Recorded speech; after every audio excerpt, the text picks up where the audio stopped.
अरे वो सोने के सिक्कों से भरी थैली कहाँ गई? यहीं तो गिरी थी वो।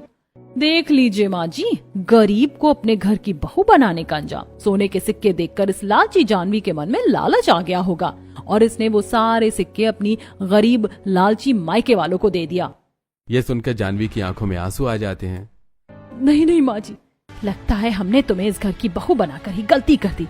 हमें नहीं पता था कि तुम इतनी लालची और चोर किस्म की लड़की हो जो अपने ससुराल का सोना ले जाकर अपने मायके वालों को दे रही हो। सब जानवी को खूब खरी खोटी सुनाकर वहां से चले जाते हैं। जानवी खूब रोने लगती है। मेरा विश्वास कीजिए, मैंने चोरी नहीं की। अगले दिन, जानवी बहू, आज से तुम इस घर के सारे काम करोगी क्योंकि तुम्हारी यही औकात है। और हाँ, आगे से कोई भी चीज अगर तुमने अपने मायके वालों को भेजी तो हम तुम्हें इस घर से धक्के मारकर बाहर निकाल देंगे। तभी सास के कहने पर जानवी अपने इस ससुराल में नौकरों की तरह काम करने लगती है और खुशी सारा दिन आराम करती है। अब इसी तरह दिन प्रतिदिन बीतने लगे। ससुराल वाले जानवी के साथ नौकरों जैसा सलूक कर रहे थे। एक शाम जानवी घर की सफाई कर रही थी, तभी खुशी वहां आती है। अब जाकर सही मायनों में तुझे तेरी असली जगह मिली है। गरीब कहीं की, तेरी यही औकात है नौकरों जैसे काम करने की। कुछ दिन बाद सवेरे, जानवी बहू, खुशी बहू, आज हमने तुम दोनों के मायके वालों को हमारे घर पर दावत के लिए बुलाया है, तो तुम दोनों रसोई में जाकर अपने हाथों से बढ़िया लजीज पकवानों की व्यवस्था करो। तभी दोनों रसोई में आते हैं और अपने अपने हाथों से खाने की व्यवस्था करने लगते हैं। इधर जानवी के मायके में, मानी, हमारे पास तो नए कपड़े ही नहीं है। अब हम बिटिया के ससुराल में क्या ये पुराने कपड़े पहनकर जाएं? हाँ, अब क्या करें, जो है सो है। इधर खुशी के मायके वाले काफी सुंदर और कीमती मॉडर्न कपड़ों में थे। देखना गायत्री, वहां रजवाड़ी परिवार में सबसे ज्यादा मान सम्मान इज्जत हम अमीरों को ही मिलेगी। उस गरीब फटीचा सुरेश और उसके परिवार वालों को वहां कोई पूछेगा भी नहीं। हाँ, उन गरीबों की क्या औकात की वो हम अमीरों की बराबरी कर सके। दोपहर का समय, खुशी और जानवी दोनों के मायके वाले मालिनी के घर आते हैं। देखो देखो उन फटीचा लोगों को, अपनी बेटी के ससुराल में भी ये कैसे भिखारियों की तरह मैले कपड़े पहन कर आ गए। हरीश और गायत्री सुरेश के परिवार के पहनावे पर हंसने लगते हैं। तभी सब अंदर घर में आते हैं तो हरीश और उसके परिवार वाले सोफे पर बैठ जाते हैं। अब जैसे ही सुरेश और उसके परिवार वाले सोफे पर बैठने लगते हैं, ऐ सुरेश, वहां सोफे पर नहीं, नीचे बैठो तुम लोग। तुम जैसे गरीबों की औकात नहीं है हम अमीरों के साथ इस सोफे पर बैठने की, नीचे बैठो। तभी वहां मालिनी और सब आते हैं। समधी जी, ये क्या तरीका है इनसे बात करने का? जैसे आप हमारे समधी हो वैसे ही ये भी हमारे समधी हैं। सुरेश भाई साहब, आप सब यहाँ सोफे पर बैठिए। सुरेश और सब सोफे पर बैठ जाते हैं। हरीश जी, ये लोग तो इन गरीबों की तुलना हम अमीरों के साथ कर रहे हैं। हम इतने अमीर और ये इतने गरीब, फिर इन्हें क्यों यहाँ इतना मान सम्मान मिल रहा है? तभी हेतल सोने के जेवर और सोने के बिस्किट लेकर वहाँ आती है। हमारे पूर्वजों से एक परंपरा चलती आ रही है कि जब भी हमारे घर समधी आते हैं तो हम महिलाओं को सोने के जेवर और आदमियों को सोने के बिस्किट भेंट में देते हैं। बहू रानी, इन लोगों को ये भेंट दे दीजिए। तभी मालिनी हरीश, गायत्री और दिशा को सोने के जेवर और सोने के बिस्किट देती है। बहू रानी, अब यही भेंट जानवी बहू के मायके वालों को भी दीजिए। तभी मालिनी हिमानी और उसके परिवार वालों को भी सोने के बिस्किट और सोने के गहने भेंट में देती हैं। समधन जी, इसकी क्या जरूरत थी? आपने इतने प्रेम से हमें अपने घर पर आमंत्रित किया, वही हमारे लिए बहुत है। अरे रख लीजिए हिमानी जी, वरना आप फिर से अपनी बेटी को यहाँ चोरी करने को कहोगी। अब आप जैसे लालची लोगों को तो हम बहुत अच्छे से जानते हैं।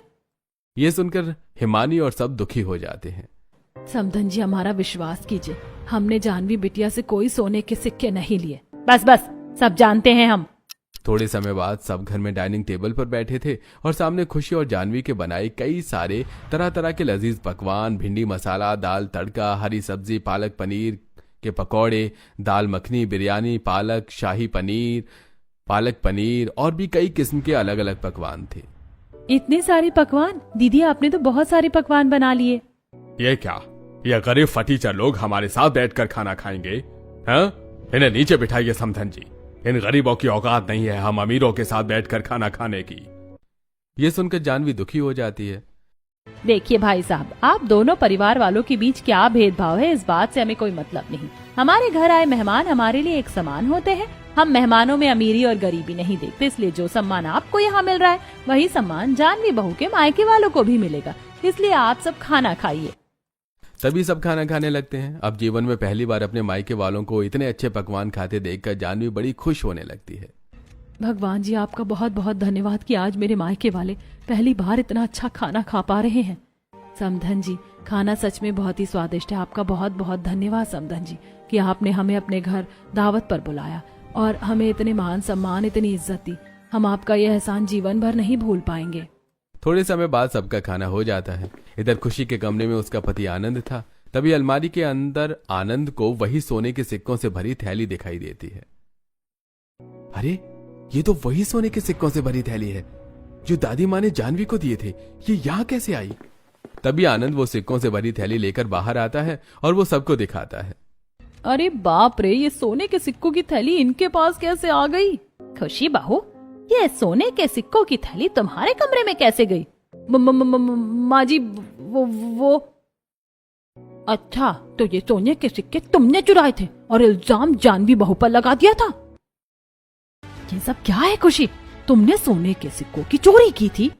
तभी सब खुशी को बुरा भला कहने लगते हैं। मुझे जेठानी जी को बचाना होगा।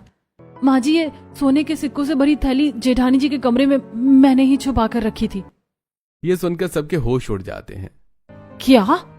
जानवी बिटिया, तूने चोरी की थी? मुझे क्षमा कर दीजिए।